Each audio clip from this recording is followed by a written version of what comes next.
Namo Buddhassa. Homage to the Blessed One.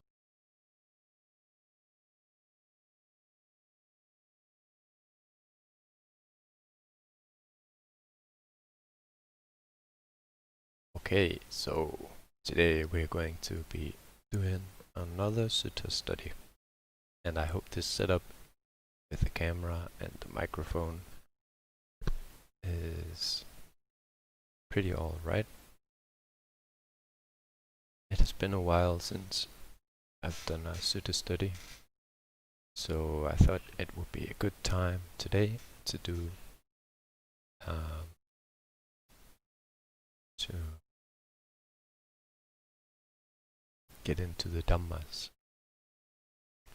So we will be looking at 4 different suttas, trying to understand and kind of learn about the 3 different types of persons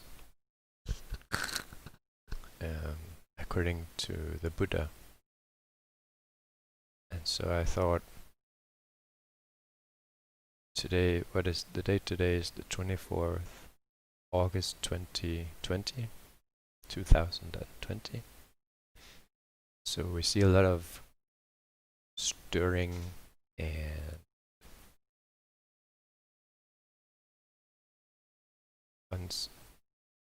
I don't know. There's a lot of quarrels kind of going on, and we basically the whole world right now is suffering under the new virus, which has caused a pandemic. And so a lot of people are fighting, and the riots going on, apparently, some places in the world. And it is a cause for a lot of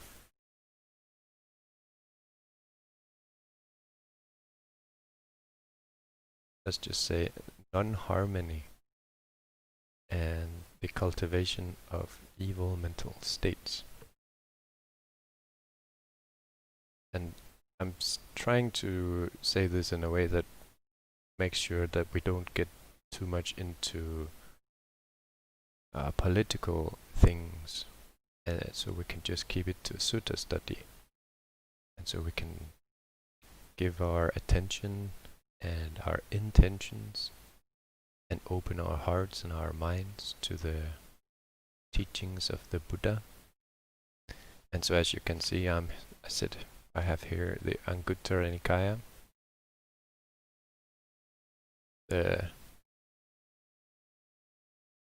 what is it called? Translation here. In numerical discourses of the Buddha.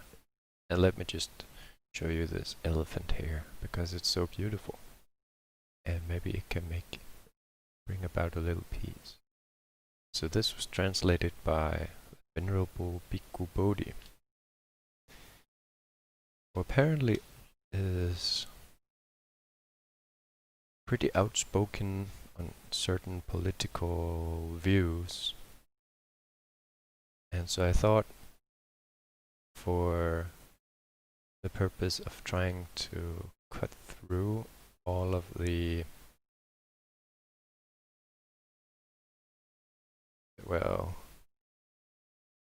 BS, to put it quite frankly. And that is not something unlike the Buddha himself would have said, which we'll be getting into.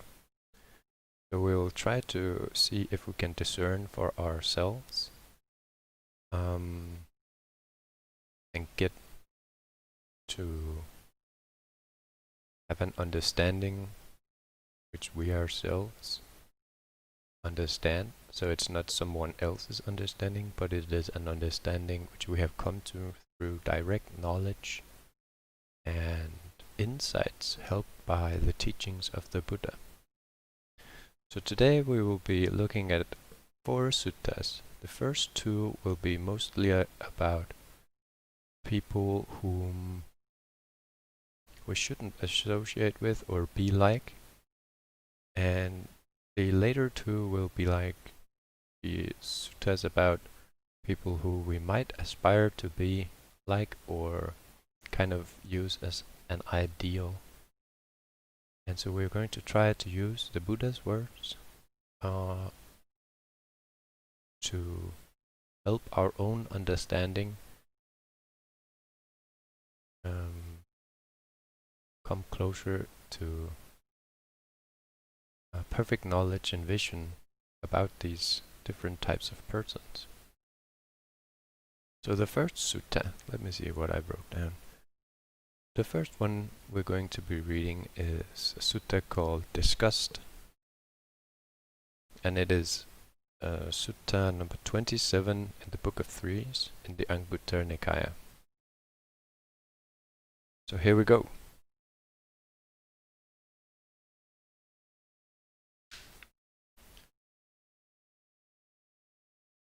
Disgust.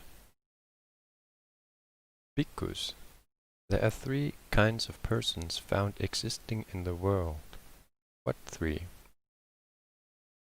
There is a person who is to be looked upon with disgust, not to be associated with, followed, and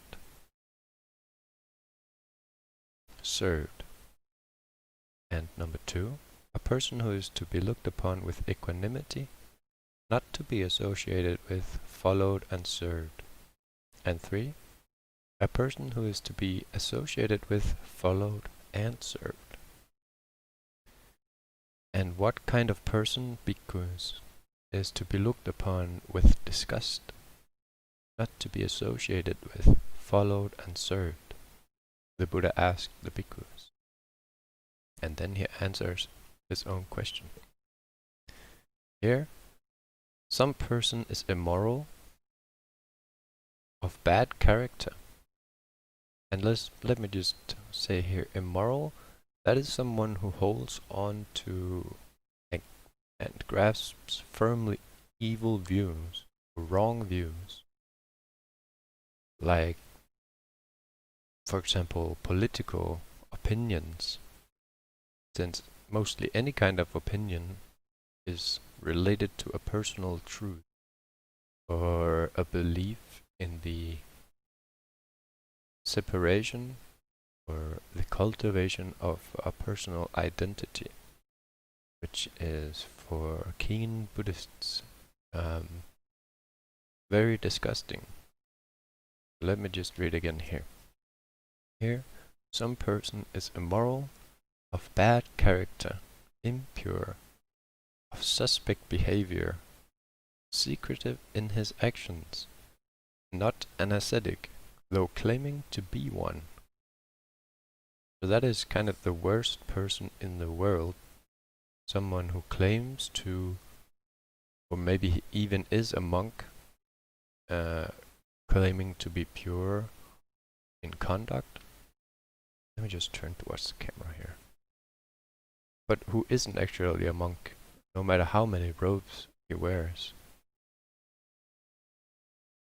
So immoral, bad character, impure, of suspect behavior. Maybe that could be something like stealing and supporting political agendas outside of the path to purity, the Arya Magga, the noble path.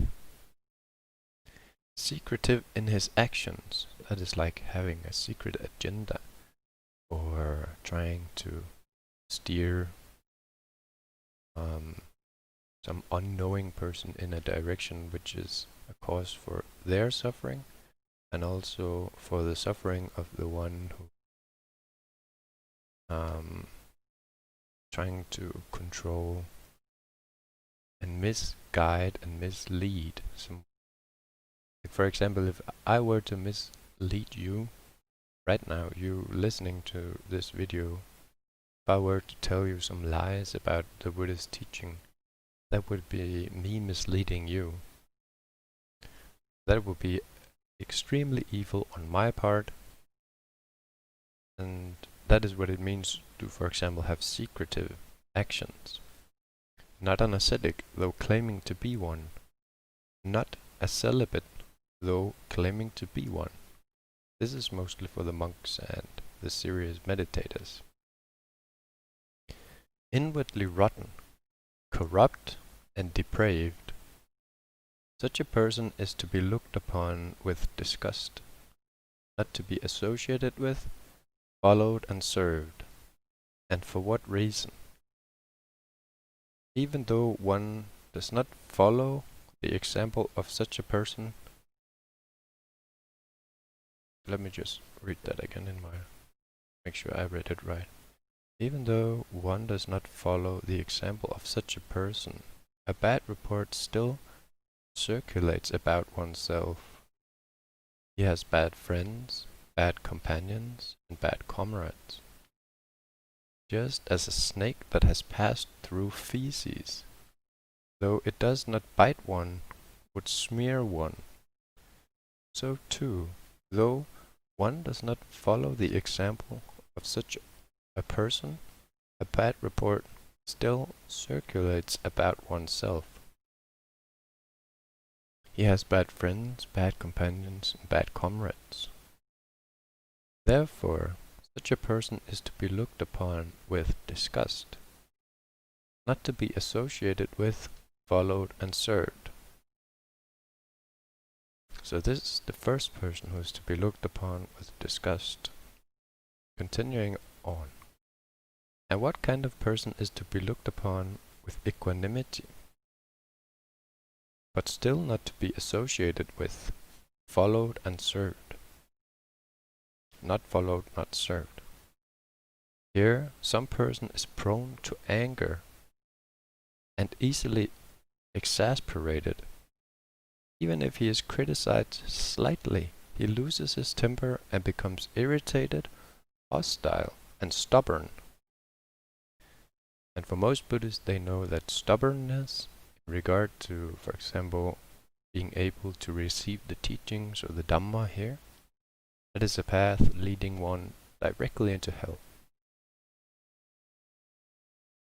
He displays irritation, hatred, and bitterness, just as a festering sore. If struck by a stick or a shard, will discharge even more matter. So too, just as a firebrand of the thunderbolt tree, if struck by a tree or a shard, will sizzle and crackle even more. So too, just as a pit of feces, if struck by a stick or a shard, becomes even more foul-smelling. So too, some person here is prone to anger, displays irritation, hatred, and bitterness. Such a person is to be looked upon with equanimity, not to be associated with, not to be followed, and not to be served. For what reason? With the thought, it says here, he might insult me, revile me, and do me harm. Therefore, such a person is to be looked upon with equanimity, and not to be associated with, not to be followed, and not to be served.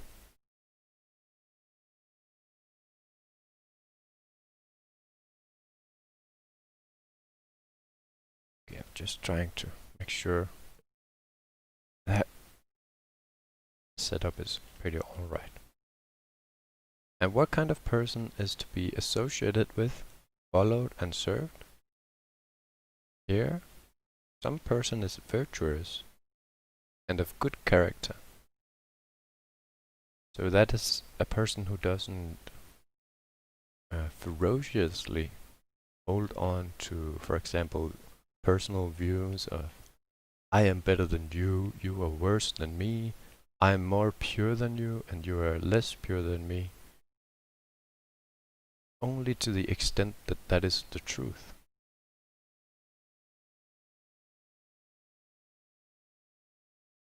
And what kind of person is to be associated with, followed, and served? Here, some person is virtuous and of good character.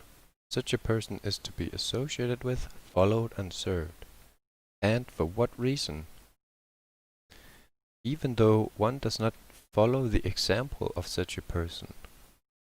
So that means if you just hang out with someone who is of good character, but you don't yourself do maybe or follow his teachings, even if you're just sitting next to him, or for example, if you watch Dhamma videos with a good intention, then even though one does not follow the example of such a person, a good report still circulates about oneself, as he has good friends, or I'm sorry, about oneself. He has good friends, good companions, and good comrades. Therefore, such a person is to be associated with, followed, and served.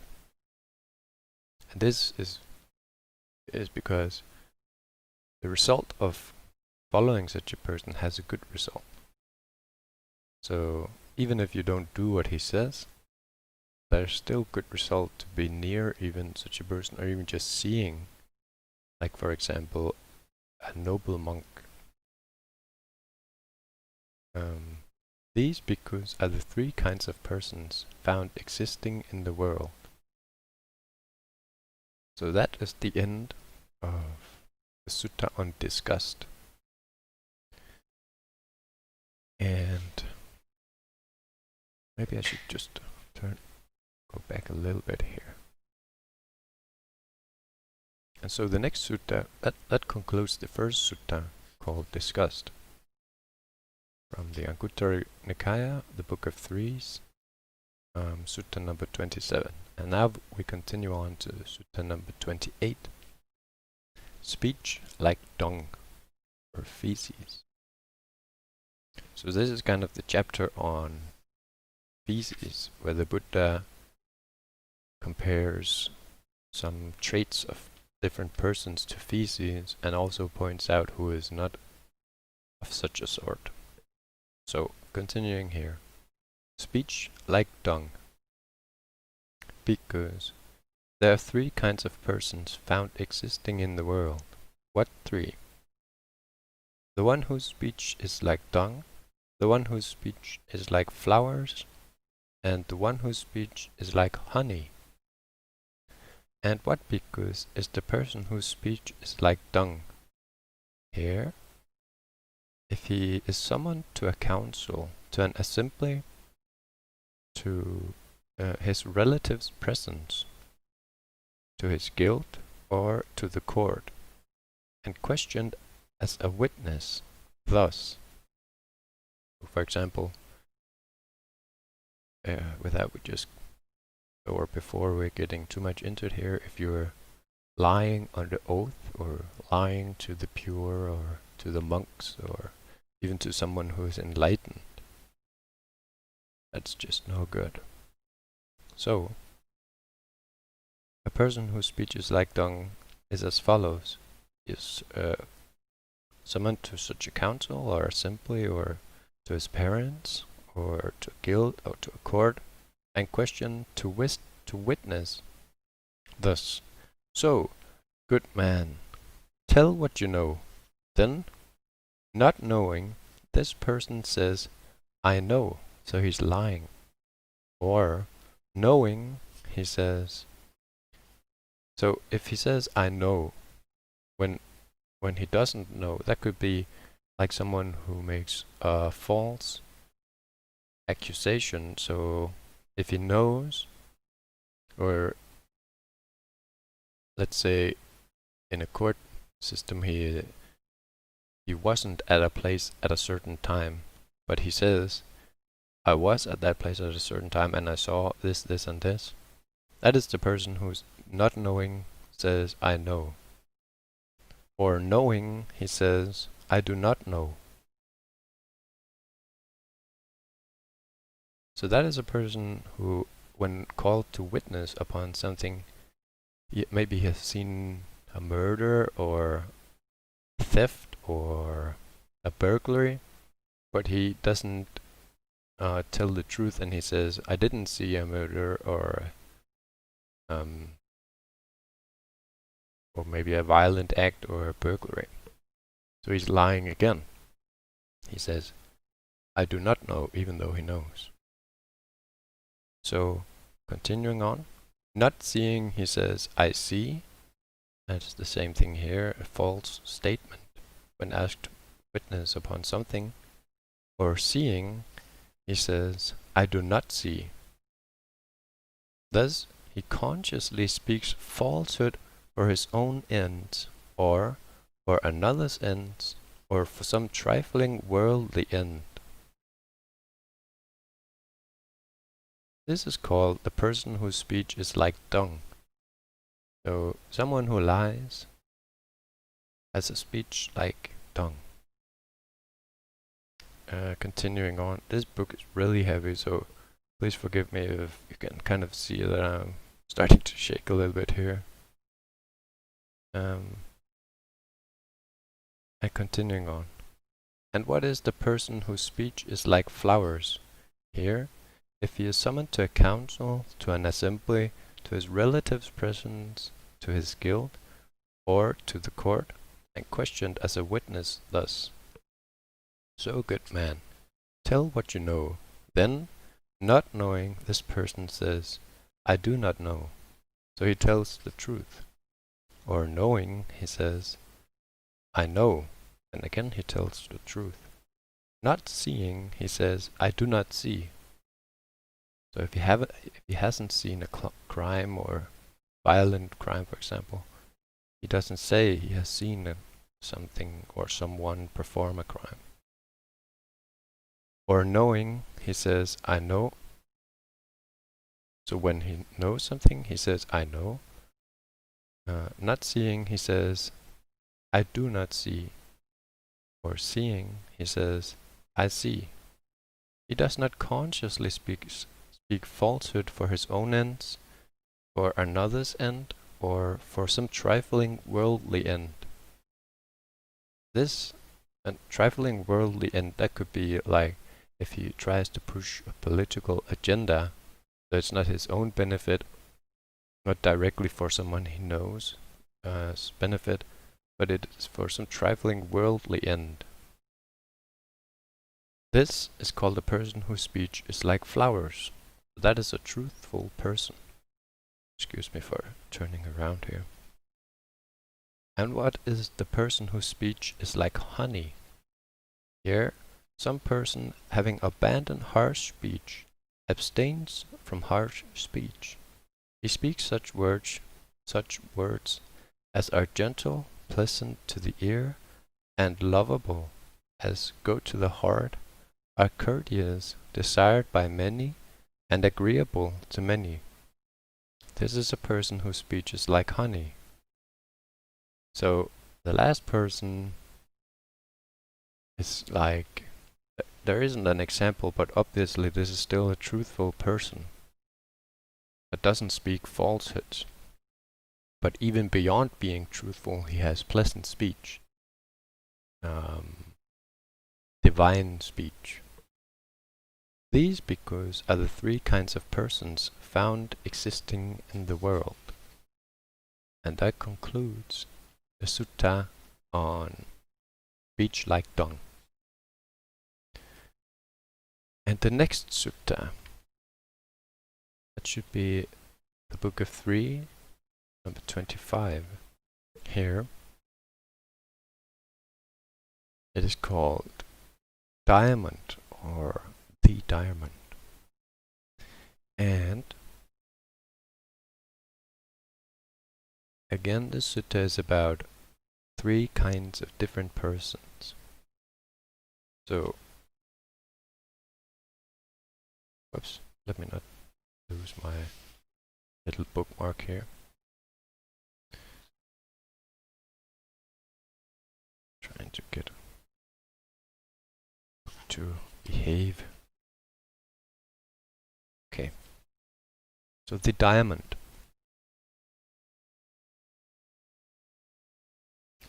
Bhikkhus. There are three kinds of persons found existing in the world. What three? One whose mind is like an open sore, one whose mind is like lightning, and one whose mind is like the diamond. And what bhikkhus is the person whose mind is like an open sore. Here, some person is prone to anger and easily exasperated, even if he is criticized lightly, or it actually says slightly. He loses his temper and becomes irritated, hostile, and stubborn. He displays irritation, hatred, and bitterness. Thus, just as a festering sore, if struck by a stick or a shard, will discharge even more matter, so too, some person here is prone to anger and displays irritation, hatred, and bitterness. This person is said to have a mind like an open sore. And what is the person whose mind is like lightning? Here, some person understands as it really is. This is suffering, and this is the origin of suffering, and this is the cessation of suffering. And this is the way leading to the cessation of suffering. Just as in the dense darkness of a night, a man with good sight can see forms by a flash of lightning. So if you're outside and suddenly a lightning strikes maybe near to you, like boom. So just at that second that the lightning strikes, you would be able to see the forests and the silhouettes of the forest and horizon, and you would be able to see houses or whatever there would be in your vicinity. You would be able to see it for just a short moment as the lightning strikes. So that is a person who can see forms by a flash of lightning. So too, some person here understands as it really is. This is suffering, this is the way, and all the way through. This is the origin of suffering, the cessation of suffering, and the way leading to the cessation of suffering. This person is said to have a mind like lightning. And what is the person whose mind is like a diamond? Here, with the destruction of the taints, some person realizes for himself direct knowledge in this very life, the taintless liberation of mind, liberation by wisdom, and having entered upon it, dwells in it. So what are the taints? These are like impurities of mind. For example, most directly seen as the 5 hindrances, which are desire, aversion, and drowsiness or laziness, and restlessness and remorse, or distraction. These two could also be like a distracted, scattered mind. And then doubt about the teachings, doubt about the teacher. Is my teacher enlightened? And doubt about the ones following the teaching. All sorts of doubts. So these are impurities that make the mind tainted and brittle.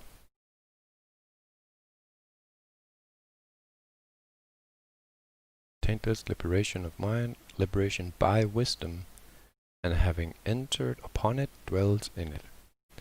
Just as there is nothing that the diamond cannot cut with a gem or stone, so too, with the destruction of the taints, some person realizes for himself, with direct knowledge and vision, the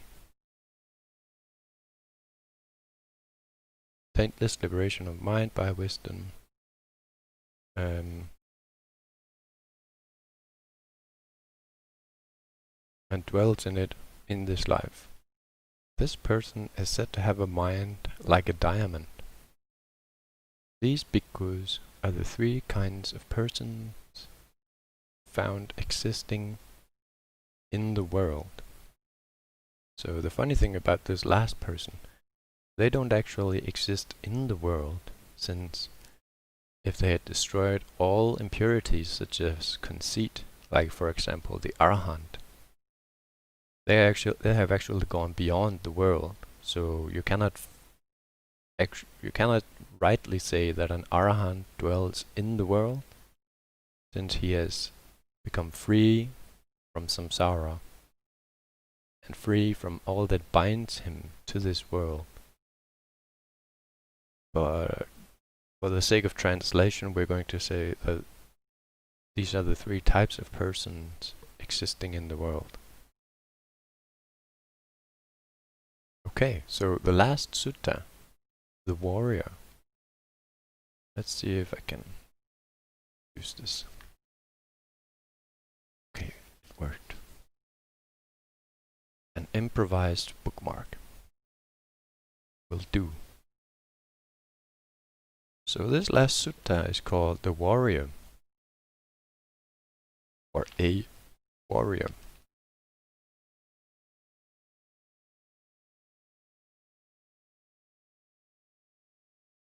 And here we go. This is still in the Book of Threes, and it is sutta number 133.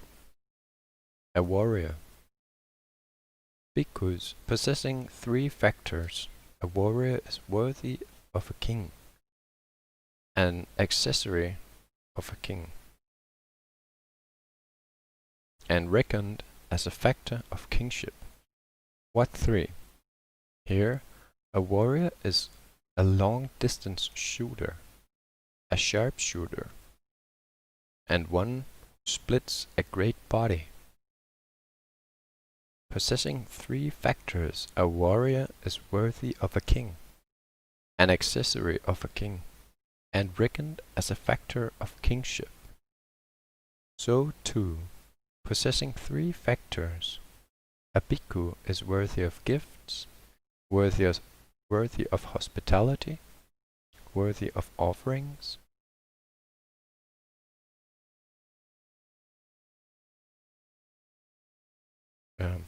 worthy of reverential salutation, an unsurpassed field of merit for the world. What three? Here, a bhikkhu is a long-distance shooter, a sharpshooter, and one who splits a great body. And how is a bhikkhu a long-distance shooter? Here, any kind of form whatsoever, whether past, future, or present, internal or external, gross or subtle, inferior or superior, far or near. A bhikkhu sees all forms as it really is, with correct wisdom thus: this is not mine, this I am not, this is not myself. So any phenomena, like thoughts or feelings or opinions or views, these are not things which is self. They are impurities to be let go of. Any kind of feeling, okay, here we go. Any kind of feeling whatsoever, any kind of perception whatsoever, any kind of volitional activities, thoughts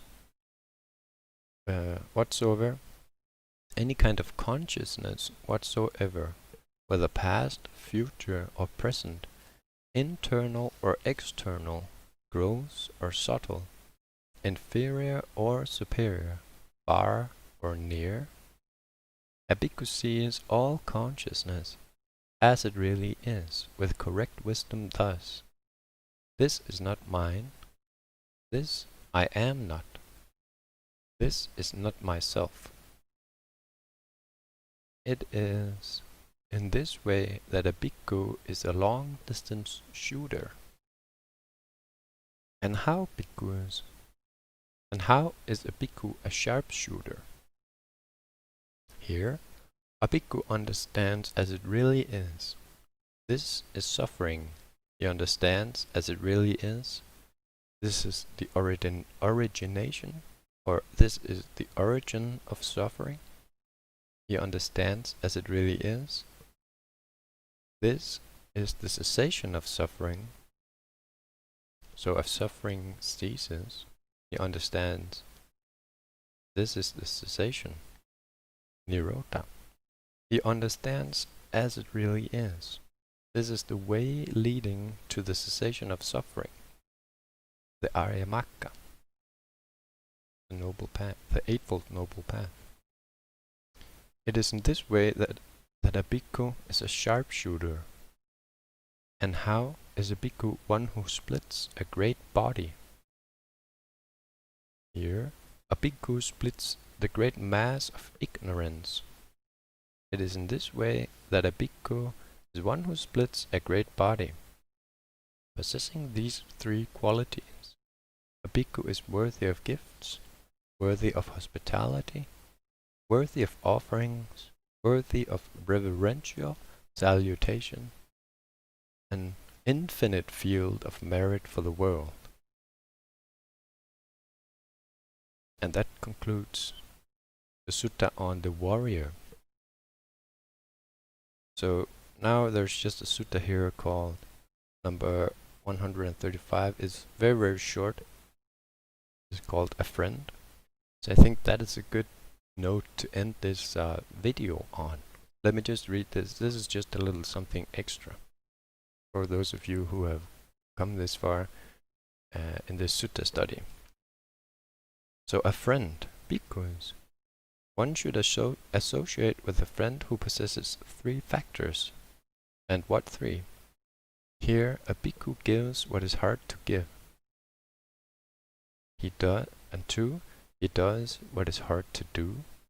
And three, he patiently endures what is hard to endure. One should associate with a friend who possesses these three factors.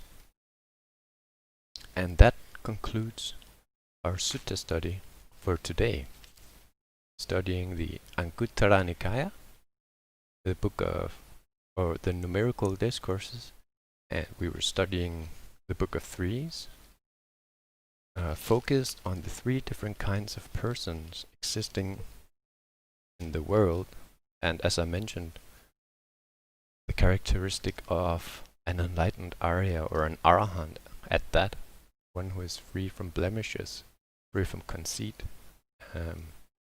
isn't really in the world, and then the little extra sutta called a friend. So thank you so much for listening and watching this video, and please remember to leave a like if you liked this video, and you can also leave a comment and subscribe if you want to.